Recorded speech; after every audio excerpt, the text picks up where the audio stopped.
बिस्मिल्लाहिर्रहमानिर्रहीम वलक़द अरसलना रुसुलम मिन क़ब्लिका वजअलना लहुम अज़वाजम व ज़ुर्रिय्या।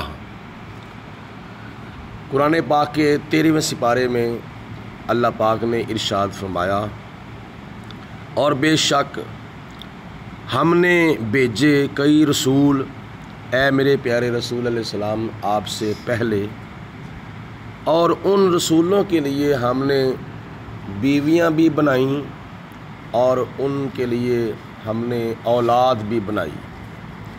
यानी हुज़ूर अलैहिस्सलाम से पहले अल्लाह ताला ने कई रसूल भेजे। बाज़ रवायात के मुताबिक 313, 314 या 315 रसूल तशरीफ़ लाए, तो उनके लिए अल्लाह पाक की ज़ात बाबरकात ने बीवियाँ भी पैदा फरमाई थीं और उनकी औलाद भी हुई थी।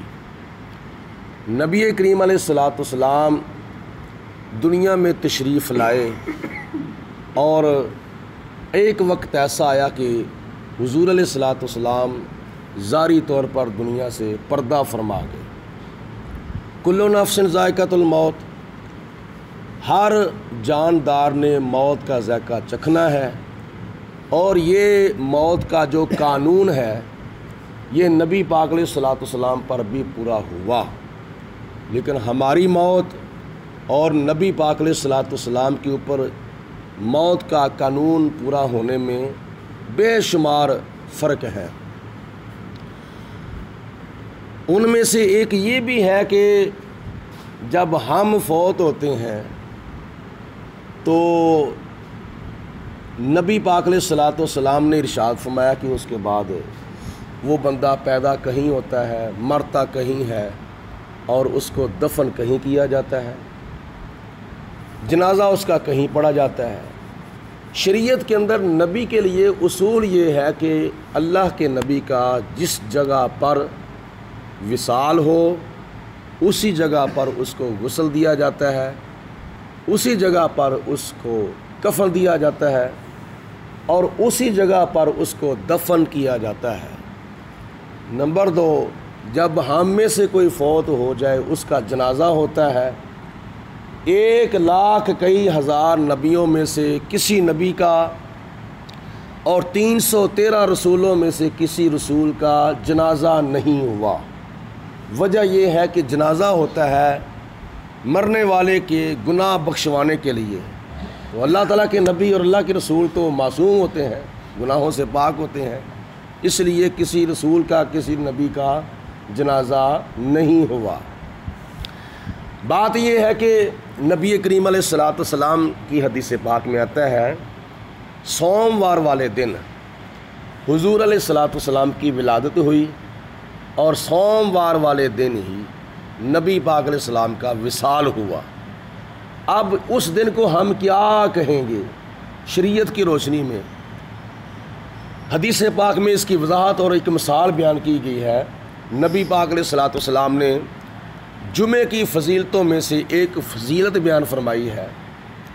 फरमाया कि ए मेरे सहाबा, जुमे का दिन तुम्हारे लिए ईद का दिन है। सहाबा ने अर्ज़ की, या रसूलल्लाह, इसकी कोई वजह भी बयान फरमा दें। तो नबी करीम अलैहिस्सलाम ने फरमाया, जुमे वाले दिन हज़रत आदम अलैहिस्सलाम पैदा हुए थे और जुमे वाले दिन ही हज़रत आदम अलैहिस्सलाम की वफ़ात हुई थी। तो नबी पाक अलैहिस्सलाम ने फरमाया, जुमे का दिन तुम्हारे लिए ईद का दिन है। ये बुखारी शरीफ की हदीस पाक है, मुस्लिम शरीफ की हदीस पाक है। इस हदीस पाक से मालूम हुआ कि आदम अलैहिस्सलाम की पैदाइश का दिन जुमा हो और आदम अलैहिस्सलाम की वफ़ात का दिन जुमा हो, तो वो हमारे लिए सोग का दिन या अफसोस का दिन नहीं होता, बल्कि हुजूर के फरमान के मुताबिक हमारे लिए वो दिन खुशी का है और ईद का है। इसी तरह जिस दिन नबी पाक अलैहिस्सलाम दुनिया में तशरीफ़ लाएँ और उसी दिन अगर हुजूर अलैहिस्सलाम की वफ़ात हो तो फिर वो दिन भी हमारे लिए खुशी का है। सोमवार की फजीलत और सोमवार की अहमियत नबी पाक अलैहिस्सलाम ने अमली तौर पर ऐसे फरमाई है कि आप हर सोमवार को रोज़ा रखा करते थे। तो सहाबा ने नबी पाक अलैहिस्सलाम की बारगाह में अर्ज़ की, या रसूलल्लाह आप सोमवार को रोज़ा क्यों रखते हैं, आप सोमवार का रोज़ा क्यों रखते हैं?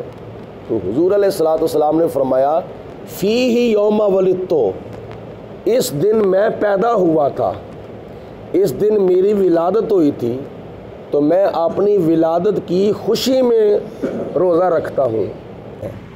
ईद मिलादुन नबी सल्लल्लाहु अलैहि वसल्लम ये हमारे लिए शरई ईद नहीं बल्कि हमारे लिए ये उर्फ़ी ईद है।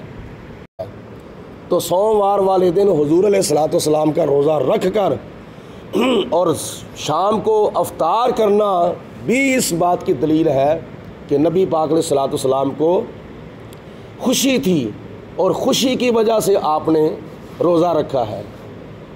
और उसकी एक वजह यह भी है कि जब बंदा शाम को रोज़ा इफ्तार करता है तो नबी पाक अलैहिस्सलाम ने फरमाया उसको अल्लाह ताला दो खुशियाँ अता फरमाता है।